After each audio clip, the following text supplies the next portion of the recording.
Srisailam left bank canal 4000 క్యూసెక్కులతో 30 టీఎంసీలు నల్గొండ మహబూబ్నగర్ జిల్లాలకు నీళ్లు అందించడానికి 2005-06 సంవత్సరంలో ప్రారంభించి 2014 తెలంగాణ రాష్ట్రం వచ్చే వరకు దాదాపుగా 32 కిలోమీటర్ల టన్నెల్ను పూర్తి చేయడం జరిగింది. ఆ తర్వాత తెలంగాణ రాష్ట్రం వచ్చి వేగంగా ఈ ప్రాజెక్టు పూర్తయి ఫ్లోరైడ్ బాధిత నల్గొండ జిల్లాకు శాశ్వత పరిష్కారం చూపిస్తుందని మేమందరం భావించినాం. కానీ తెలంగాణ రాష్ట్రం ఏర్పడ్డ తర్వాత ప్రభుత్వం యొక్క నిర్లక్ష్యం వల్ల 2-3 కిలోమీటర్ల పనిని కూడా పూర్తి చేయలేదు. ప్రభుత్వం బిల్లులు ఇవ్వకపోవడం వల్ల ఆ సంస్థ ఇబ్బంది పడితే ఆ సంస్థ చెల్లించాల్సిన కరెంటు బిల్లులు చెల్లించలేదని విద్యుత్ శాఖ ఇక్కడ పని జరుగుతున్న మిషనరీలకు సంబంధించిన విద్యుత్తును కూడా కట్ చేయడం జరిగింది. అంటే రాష్ట్ర ప్రభుత్వము తెలంగాణ ప్రజల యొక్క చిరకాల వాంఛ నల్గొండ జిల్లా యొక్క ఫ్లోరైడ్ సమస్యను శాశ్వతంగా పరిష్కరించడానికి ప్రారంభించిన ఈ ప్రాజెక్టు ప్రభుత్వమే ఒక పక్కన ప్రాజెక్టు పనిచేస్తున్న సంస్థకు బిల్లులు చెల్లించకపోవడం, ఆ సంస్థ విద్యుత్ శాఖకు బిల్లులు చెల్లించలేదని విద్యుత్ కోత విధించడం, దాంతో 10 సంవత్సరాలు ఎక్కడైతే ఆగిపోయిందో అక్కడనే ఉండిపోయింది.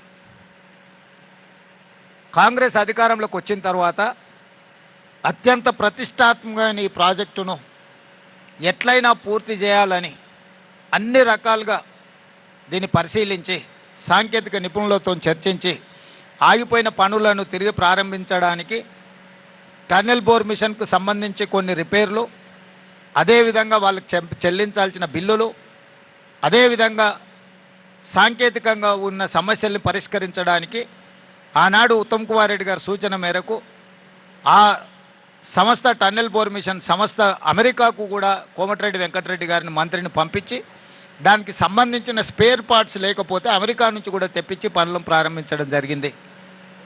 ప్రభుత్వం ప్రతిష్టాత్మకంగా తీసుకొని ఈ పనులను వేగంగా పూర్తి చేసి శాశ్వతంగా ఈ సమస్యకు పరిష్కారం చూపించాలని మేము చిత్తశుద్ధితో ప్రయత్నం చేస్తుంటే అనుకోకుండా ఈ సంఘటన జరిగింది. ఇది పనులు చేస్తున్నప్పుడు జరిగిన అనుకోని ప్రమాదము.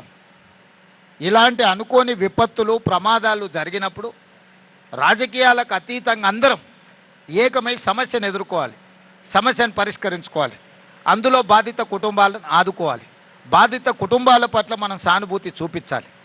వాళ్ళు ఇతర రాష్ట్రాల నుంచి బ్రతకడానికి కూలీలుగా వచ్చిన వాళ్ళు, ఇంజనీర్లుగా వచ్చిన వాళ్ళు ఇవాళ మన ప్రాజెక్టు పూర్తి చేయడానికి పనిచేస్తున్నప్పుడు ఆ కుటుంబాలకు సమస్య వచ్చినప్పుడు ప్రభుత్వమైనా ప్రతిపక్షమైనా అధికారులైనా సామాన్యులైనా ఆ కుటుంబాల పట్ల చూపించాల్సిన సానుభూతితో పాటు ఆదుకోవడానికి అవసరమైన ప్రణాళికలు చేపట్టాలి.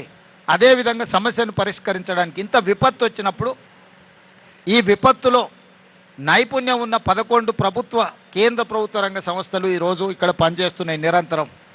అందులో ముఖ్యంగా మన ఆర్మీ జవాన్లు మొత్తం వ్యవస్థ ఇక్కడ ఉన్నది. దేశ భద్రత కోసం ప్రాణాలు ఇచ్చే ఆర్మీ కూడా ఈ వ్యవస్థలో పనిచేస్తుంది. టన్నెల్ ఎక్స్పర్ట్స్ ఉన్నారు, సింగరేణి ఎక్స్పర్ట్స్ ఉన్నారు, నేషనల్ డిజాస్టర్ మేనేజ్మెంట్కి సంబంధించిన వాళ్ళు ఉన్నారు. అంటే ఈ దేశంలో ఎన్ని రకాల సంస్థలు ఉన్నాయో రాష్ట్ర కేంద్ర ప్రభుత్వ రంగ సంస్థలతో పాటు ప్రైవేట్ ఏజెన్సీస్ కూడా ఈ సమస్యను పరిష్కరించడానికి సంపూర్ణంగా ఈరోజు ప్రభుత్వానికి ఈ సమస్యను పరిష్కరించడానికి అండగా నిలబడ్డాయి. అయినా 8 మంది ఈ ప్రమాదంలో గల్లంతైంది. ఇప్పటి వరకు వాళ్ళ ఆచూకీ తెలవలేదు. వాళ్ళు బ్రతికున్నారా, వాళ్ళు మరణించినరా, లేకపోతే వాళ్ళు ఏ పరిస్థితిలో ఉన్నారో ఇంతవరకు నిపుణుల్లోకి అంచనాకు రాలేదు. మిగతా వాళ్ళు దాదాపుగా ప్రమాదం నుంచి బయటపడడం, బ్రతకడం, వాళ్ళందరినీ బయటకు తీసుకురావడం జరిగింది. ఇప్పుడు ఈ 11 సంస్థలు నిరంతరము దాదాపుగా 22 తారీఖు నుంచి ప్రతి క్షణము రెస్ట్ తీసుకోకుండా వాళ్ళు అందులో చిక్కుకుపోయిన వాళ్ళ పరిస్థితి ఏంది, ఈ ప్రమాదాన్ని పరిష్కరించడానికి వాళ్ళు పనిచేస్తున్నారు. మనస్ఫూర్తిగా 11 ఏజెన్సీలను తెలంగాణ రాష్ట్ర ముఖ్యమంత్రిగా నేను అభినందిస్తున్నా. ఈ ప్రమాదానికి సంబంధించి ప్రధానమంత్రి నుంచి బాధ్యత కలిగిన ప్రతి వాళ్ళు రాష్ట్ర ప్రభుత్వాన్ని సంప్రదించారు. వాళ్ళందరూ కూడా పూర్తి వివరాలు ఇచ్చినాం. సో ఇప్పటికీ ఈరోజు నిపుణులతోని మేము చర్చించి సమీక్షలో తేలింది ఏంటంటే ఇంకా 2-3 రోజులు ఈ సమస్య కొలిక్కి రావడానికి పడుతుంది. 2-3 రోజుల తర్వాత మిగతా కార్యక్రమాన్ని చెప్పగలం అనేది మా దృష్టికి తీసుకొచ్చారు. ఈరోజు ఒక పక్కన మట్టి, ఇంకొక పక్కన నీళ్లు, దాదాపుగా 13.5 కిలోమీటర్ల లోపల పనిచేయడం వల్ల ఆ కన్వేయర్ బెల్ట్ కూడా పాడవడం వల్ల వాళ్ళు అక్కడ తీసిన మట్టి కానీ లేకపోతే ఇతర వాటిని బయటికి పంపించడానికి వెసులుబాటు లేకుండా పోయింది. రేపటిలోగా ఆ కన్వేయర్ బెల్ట్ రిపేర్ చేసి అందులో వెళ్తున్న మట్టిని కానీ వీటన్నిటిని కన్వేయర్ బెల్ట్ ద్వారా బయటకు పంపించగలిగితే కొంత పనులలో వేగం వస్తుంది. మూడవది, లోపల ఎక్కడ మనుషులు ఉన్నారు, ఎక్కడ మిషనరీ ఇరుక్కున్నది, వీటన్నిటిని కూడా ఒక అంచనాకి పూర్తి స్థాయిలో రాలేకపోతున్నారు. ప్రాథమిక అంచనా వచ్చింది కానీ పూర్తి స్థాయి అంచనా అనేది ఇంతవరకు వాళ్ళకి రాలేదు. ఈరోజు దానికి సంబంధించిన సంఘటన 22 తారీఖు నుంచి ఈ రోజు వరకు జరిగిన ప్రమాదం తర్వాత సంస్థలు చేపట్టిన చర్యలు, ప్రతి ఒక్క సంస్థతో వాళ్ళు చేసిన పనులు, ఈరోజు వాళ్ళు ఉన్న పరిస్థితిని పూర్తి స్థాయిలో సమీక్ష చేసినాం.